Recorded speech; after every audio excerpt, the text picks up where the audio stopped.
समझो आप, और समझने के बाद एक बार अपने बुक से इस चीज को काउंट करना।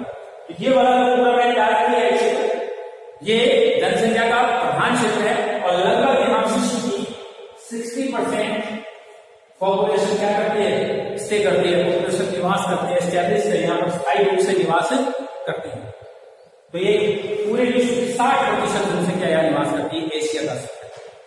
उत्तरी क्षेत्र इसलिए ये साइबेरिया वाला ठंडा क्षेत्र है, तो यहाँ पे वो याकूट, लेप्स, सेमोइड, ठीक है ना, ये चूसी, टुंग, इस प्रकार के जैसे एस्किमो था ना, उसी प्रकार की यहाँ जनजातियां पाई जाती है ठंडे क्षेत्र। तो वहां उसको कनाडा वगैरह में, अमेरिका वगैरह में, ग्रीनलैंड में इनको एस्किमो कहा जाता है। यहाँ Norway, Sweden, Denmark, Finland, Iceland, उत्तरी साइबेरिया का क्षेत्र है, इसमें अलग अलग नामों से जाना जाता है। नाम वही है, चीज वही है, लेकिन नाम अलग अलग होता है। उत्तरी क्षेत्र में इसलिए जनसंख्या का दबाव क्या है कम। तो भारत, दक्षिणी एशिया, पूर्वी एशिया और दक्षिण पूर्वी एशिया में जनसंख्या का दबाव। ध्यान से मैं जोर इसलिए दे रहा हूँ, कई बार मानचित्र में पूछ लेते हैं, जब उच्च चीज हमारे को आ रही है उसको अलग नहीं करना है। तो छोटा प्रश्न भी बने, इसमें नाम भी इसका आ गया और इसमें गणना भी होगी ये कौन सा है, ठीक है। उसके बाद में दूसरा जो आता है हमारा, वो आता है कौन सा, ये यूरोप है। तो यूरोप में ये यूरोप का कौन सा भाग हो गया, इंग्लिश में लिख रहा हूं, वेस्टर्न हो गया, ये ईस्ट हो गया, ये मिडिल हो गया, ये नॉर्थ हो गया, ये साउथ, ठीक है। तो जनसंख्या के दिमाग की दृष्टि से देखें तो इसका शुरू कैसे है, जनसंख्या ऐसे जमी हुई, सॉरी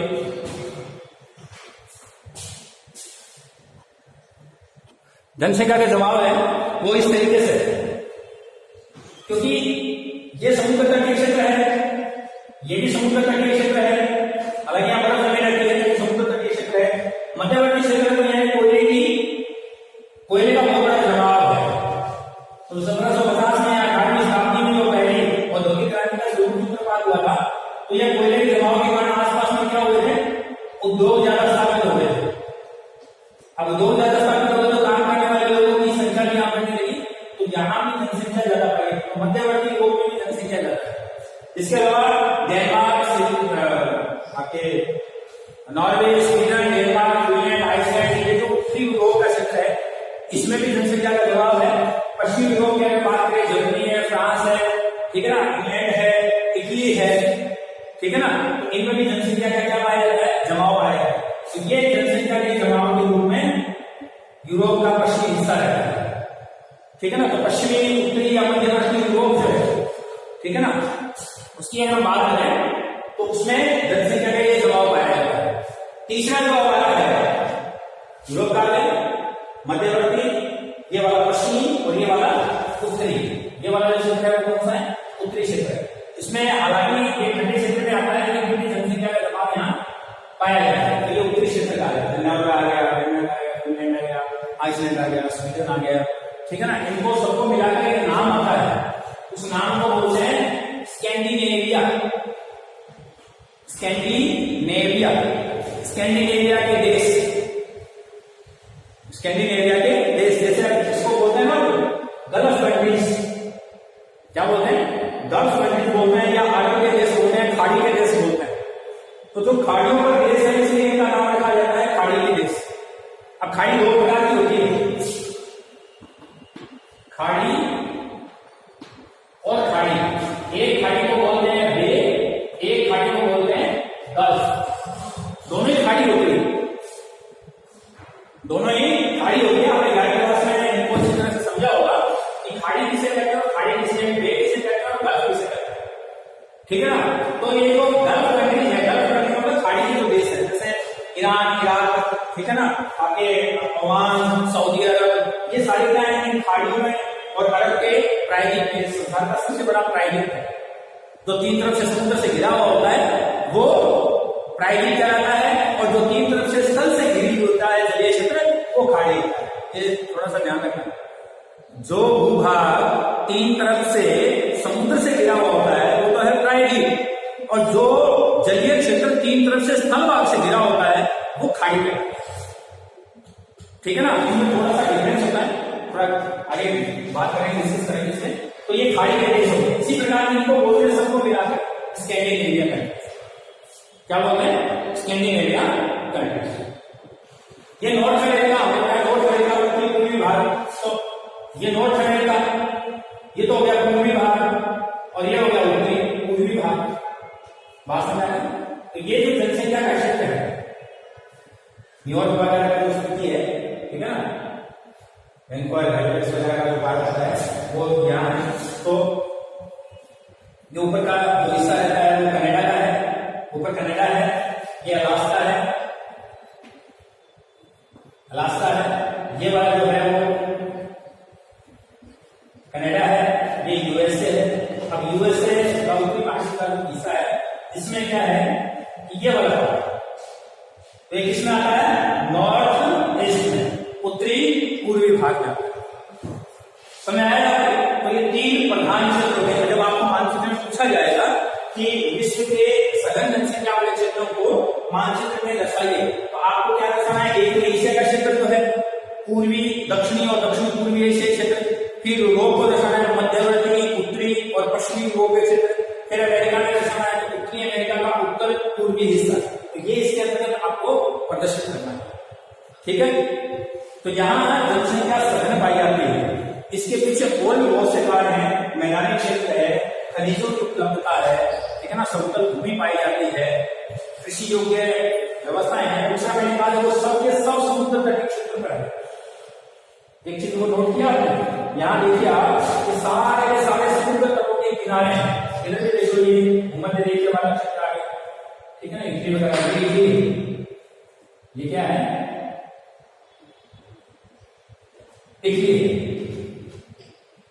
राहुल गांधी का ननियाल है, ये राहुल गांधी का ननियाल है, ठीक है ना।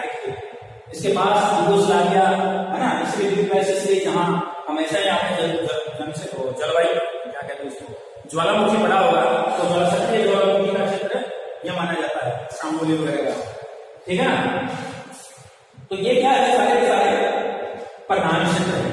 हमने दो बात कही थी, एक तो कही थी कि नदियों के जो क्षेत्र है, यहाँ से नदियां हैं, यहाँ एक बड़ी नदी रहती है राइन नदी, life line of Europe, life line of Europe. ये लगभग 5 राज्यों में बहती है। नीदरलैंड है, ठीक है ना, स्विट्जरलैंड है, आपके फ्रांस है, जर्मनी है, ठीक है ना। तो इनके अंदर क्या करती है? ये बहती हुई और हिंद महासागर में, भूमध्य सागर में, ये भूमध्य सागर का क्षेत्र इसमें प्रवेश करती है। तो कहने का तात्पर्य ये हुआ कि नदियां हैं तो मैदानी क्षेत्र है, इसलिए यहाँ भी आपके मिसौरी और मिसिसिपी नदियां हैं। अमेरिका में मिसौरी और मिसिसिपी नदियां, उनके मैदानी क्षेत्रों में भी लोगों का क्या है? निवास है। तो प्राकृतिक रूप से अगर हम बात करें जलवायु की विशेषता होते हैं, तो समुद्र तट के पास कम जलवायु रहती है, इसलिए लोगों का दिमाग अधिकतम समुद्र तट के पास ही रहता है। दूसरा विषय है कि जैसे जैसे हम समुद्र तट से, अब दूसरा क्या है हमारा?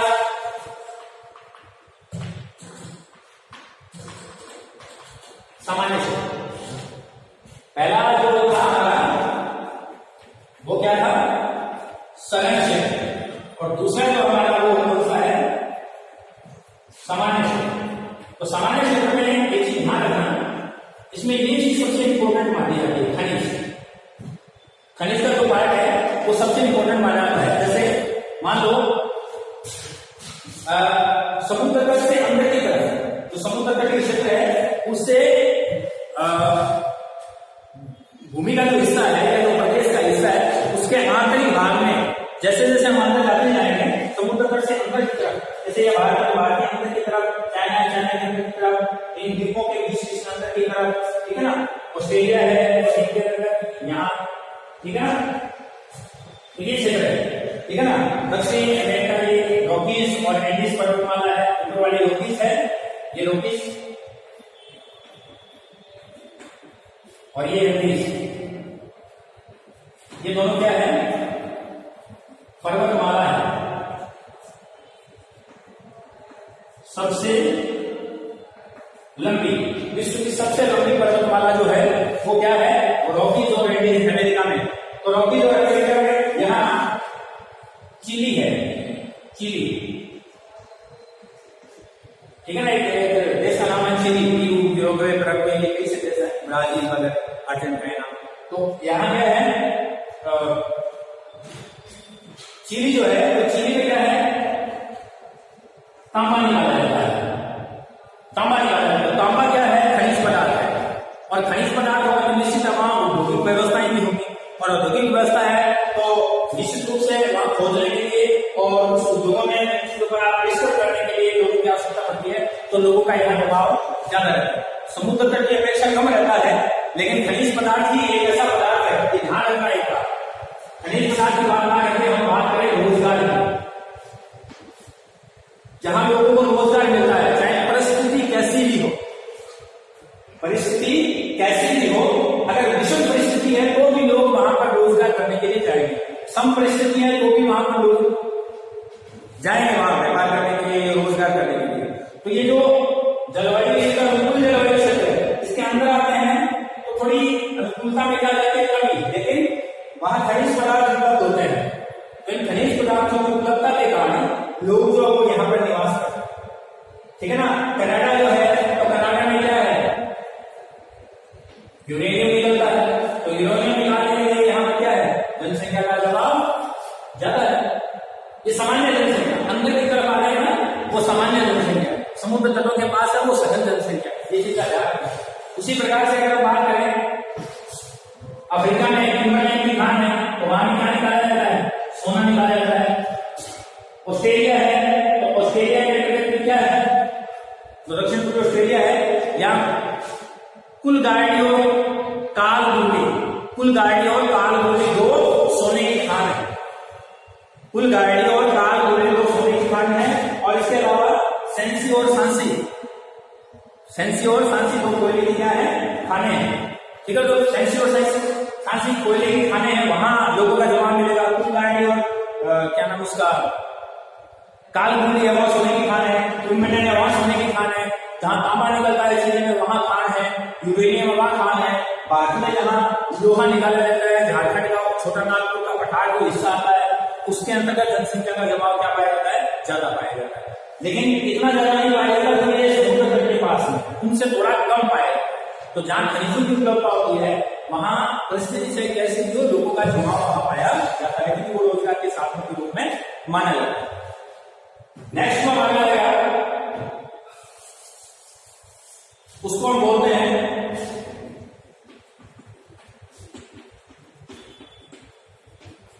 विरल जनसंख्या क्षेत्र।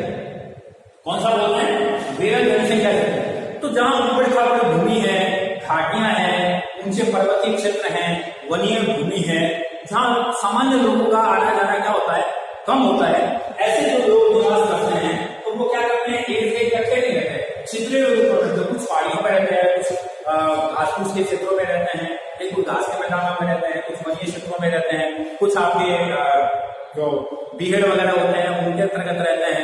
ठीक है, कुछ घाटियों में रहते हैं। तो इनका जमाव एक जगह, इनके मान लो यहाँ पर जमाव, इसके बीच में काफी जगह है, तो ये विरल स्थिति कहलाती है। दूर दूर जब जनसंख्या का वितरण होता है और संख्या कम होती है और दूर दूर वितरण होता है, उनसे जनसंख्या का कौन सा स्वरूप कहते हैं, विरल जनसंख्या कहते हैं। ठीक है। तीसरा चौथा जो हमारा रहेगा, तो विश्व की 4 परिस्थितियां हैं। चौथा कौन सा है, अति न्यून जनसंख्या क्षेत्र। इसमें 4 परिस्थितियां आती है। अति शीत क्षेत्र, अति शीत क्षेत्र का मतलब ये उत्तरी गोलार्ध वाला, दक्षिणी अंटार्कटिका महाद्वीप में तो वैसे जनशून्य महाद्वीप, ठीक है ना, तो ये उत्तरी गोलार्ध का हिस्सा आता है। इसके अंदर बहुत ज्यादा ठंड पड़ती है, केवल आदिवासी लोग ही यहाँ पर निवास करते हैं जो इस सर्दी के क्या हो चुके हैं, अनुकूलित हो गए। तो जहाँ बहुत अधिक सर्दी पड़ती है, यानी गर्मियों में भी बर्फ जमी रहती है, ऐसी सर्दी को हम क्या बोलते हैं, अतिशीत क्षेत्र बोलते हैं। तो जो ध्रुवीय क्षेत्र है, उत्तरी ध्रुवीय क्षेत्र, आर्कटिक क्षेत्र, ठीक है ना, उन क्षेत्रों पर जो लोग निवास करते हैं आदिवासी, जैसे एस्किमो हुआ, याकुट हुआ, चुक्ची हुआ, कुंग हुआ, सेमोयड हुआ, लैप्स हुआ, ठीक है ना। तो ये जो उत्तरी क्षेत्र के Canada, Alaska, Norway, Denmark, Finland, ठीक है ना, उत्तरी साइबेरिया का क्षेत्र, जिनमें जो लोग निवास करते हैं वो सारे के सारे कौन से लोग होते हैं, अतिशीत क्षेत्र। उसके बारे में आता है अति आर्द्र क्षेत्र। अति आर्द्र क्षेत्र का तात्पर्य थोड़ा सा आपको बता दूं। देखो ये कर्क रेखा है, ठीक है ना, ये मकर रेखा है। इन दोनों के बीच में जो गाड़ी है वो यहाँ है जावा, जावा के मध्य से आती है, इधर ऑस्ट्रेलिया के मध्य से आती है और एक भारत के मध्य से आती है। अफ्रीका महाद्वीप एक ऐसा महाद्वीप है जिसमें से तीनों रेखाएं होकर गुजरती है। ध्यान रखना, जीके में क्या रहता है ये बात कि कौन सा ऐसा महाद्वीप है जिसमें से कर्क रेखा, मकर रेखा और भूमध्य रेखा जो है वो जाती है।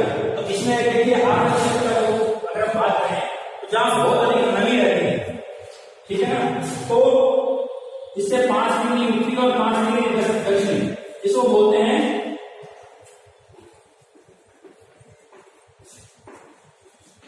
विषुवतरेखीय क्षेत्र।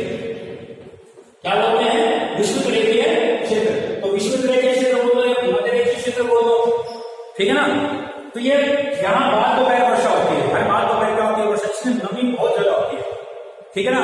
और पेड़ उनके हरे भरे पेड़ होते हैं, इसलिए सदाबहार वन क्षेत्र भी माना जाता है। पूरा का पूरा जो एरिया है तो सदाबहार वन क्षेत्र का एरिया माना जाता है, क्योंकि यहाँ पर हमेशा ही बरसात होने के कारण सूर्य की किरणें सीधी पड़ती है साल भर, इसलिए तापमान भी ज्यादा मिलता है। जहाँ तापमान ज्यादा मिले, वर्षा ज्यादा होती है, वहां के पेड़ का जो आकार होता है वो बड़ा होता है, लंबे होते हैं और भिन्न भिन्न प्रकार के। यहाँ लोगों के जवाब में जो आदिवासी लोग निवास करते हैं, सामान्य लोग निवास करते हैं, वो नहीं करते हैं। इसके पीछे रीजन है कि यहाँ कीड़े मकोड़े जहरीले जीव जंतु जो होते हैं वो नीचे विचरण करते हैं, क्योंकि और पानी रहता है, क्योंकि सूर्य का प्रकाश नीचे तक नहीं पहुंच पाता है और वाष्पीकरण नहीं होता। तो वाष्पीकरण होने के बाद में दूसरे दिन फिर बरसात हो जाती है, तो पूरा दलदली क्षेत्र के रूप में आता है। इसलिए ये अभी 8 नमी वाला क्षेत्र होता है, मक्खी बाई ज्यादा होता है। देखा में मक्खी बाई आती है सीसी नाम की, इसके खाने से आदमी की मृत्यु हो जाती है, ठीक है ना। उसके बाद में आता है अति उष्ण क्षेत्र। अब अति उष्ण क्षेत्र में गर्म मरुस्थल आते हैं। क्या है? गर्म मरुस्थल। अब मरुस्थल किसे कहते हैं? भूमि का वह हिस्सा जहां 25 सेंटीमीटर से वर्षा कम होती हो, पृथ्वी का वह हिस्सा जब 25 सेंटीमीटर से वर्षा कम होती हो, क्या कहलाता है? मरुस्थल कहलाता है, ठीक है। तो जहां बर्फ होती है वहां भी वर्षा बहुत कम होती है, जब वाष्पीकरण कम होता है, और इसीलिए जमीन की जब ताप नहीं है, ताप होता है तो वाष्पीकरण हो जाता है। तो वाष्पीकरण कम होने के कारण बर्फ जो है तो वहां भी 25 सेंटीमीटर से कम वर्षा होती है, और जो रेत वाले मरुस्थल होते हैं उसमें 25 सेंटीमीटर वर्षा क्या होती है? कम होती है। तो नमी की कमी के कारण जो मिट्टी होती है वो भुरभुरी हो जाती है और रेतीली व्यवस्था के अंदर बदल जाती है।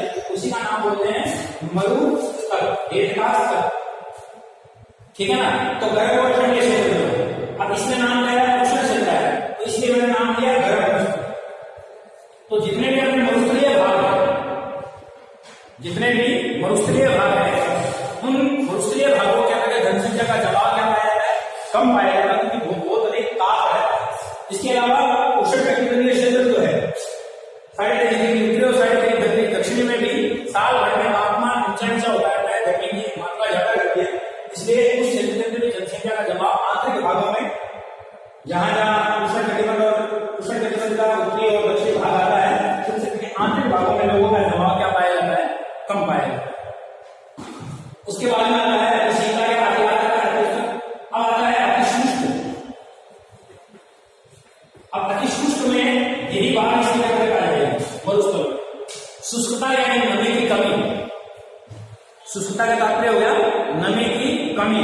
तो जिन क्षेत्रों में नमी की कमी होगी, चाहे वो ठंडा क्षेत्र हो और चाहे वो गर्म क्षेत्र, जो बर्फ वाले क्षेत्र होते हैं उनके अंदर भी नमी में कमी होती है, क्योंकि नमी का संघनन हो जाता है। जो वातावरण में नमी होती है उसका क्या हो जाता है? संघनन हो जाता है। संघनन की प्रक्रिया होती है जो जल के गैसीय रूप को द्रव में और द्रव स्वरूप को किस में बदल देती है? हिम में बदल देती है। और कई बार क्या होता है? गैस सीधा ही तापमान कमी होने के कारण हिम में परिवर्तित हो जाती है। तो कुछ अक्षांशों में तापमान की कमी के कारण, अत्यधिक तापमान की कमी के कारण जो नमी होती है वातावरण में वो सीधे ही इसमें बदल जाती है, हिम में बदल जाती है, और हिम वर्षा होती है और बर्फ बढ़ जाती है। और यहाँ उसके भाग होता है वहां वर्षा, क्योंकि वहां वाष्पीकरण ज्यादा होता है, तापमान ज्यादा होता है, इसलिए वाष्पीकरण ज्यादा होता है और वर्षा क्या होती है? कम होती है। क्योंकि वर्षा कम होती है इसलिए वनस्पति कम है, और वनस्पति कम है इसका मतलब जो नमी की मात्रा तो ठंडा मौसम होता है, गर्म मौसम उन क्षेत्रों के अंदर जो अति शुष्क क्षेत्र है, जहां नमी की कमी है, वहां जनसंख्या का जवाब क्या पाया जाता है, कम पाया जाता है। तो ये 4 भाग हैं जनसंख्या के वितरण के, इनको आपको थोड़ा सा देखना है, बताना है, ठीक है। समझ में आया और आई होप कि आप किताबें पढ़ते होंगे, अपना अध्ययन करते होंगे, वीडियो देखते होंगे, ठीक है ना। वीडियो देखिए, किताबें पढ़िए, उनमें आपको ऐसा लगे कि मैं हालांकि मैं चीजों को इसमें इन्वॉल्व कर रहा हूँ, कुछ एक्स्ट्रा भी इसमें इन्वॉल्व कर रहा हूँ, लेकिन उसके बावजूद भी कोई चीज छूट जाती है मालूम और आपके वो ध्यान में रहती है तो आप पूछ सकते हैं, कोई दिक्कत वाली बात नहीं है।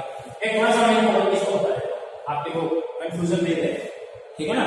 मैंने लिख तो दिया, आप सोचो कैसे बताया, हालांकि आपके सर ने आपको गैप क्लास में बताया होगा, लेकिन मैं भी एक छोटी सी बात बताया हूँ।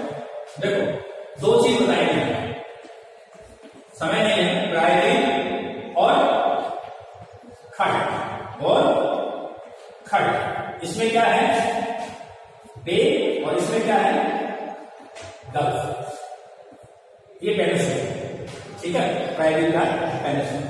देखिए मैं भारत है, भारत तो भारत के संदर्भ में इसको बताओ, ठीक है। भारत के संदर्भ में बताएंगे तो थोड़ा ज्यादा समझ में आएगा, क्योंकि वो अपना क्षेत्र है, अपना देश है, अपना राष्ट्र है।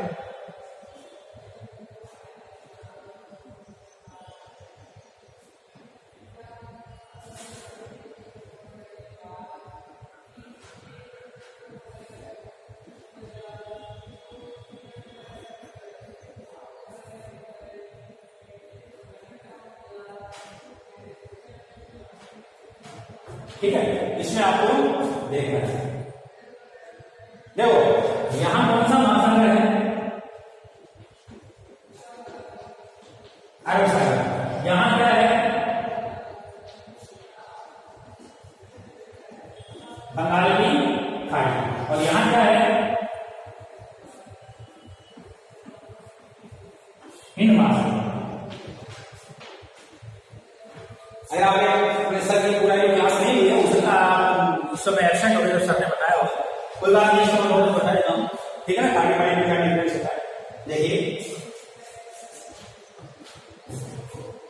जो भूभाग, स्थलभाग की बात करूं मैं प्रायोगिक के बारे में, प्रायोगिक। अब प्रायोगिक को हम 3 भागों में देखते हैं, एक ये भाग हो गया, ठीक है ना,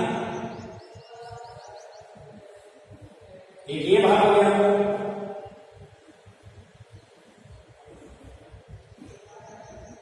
एक ये अफ्रीका हो गया, ये भारत हो गया, ये कोई, ठीक है। नाम क्या है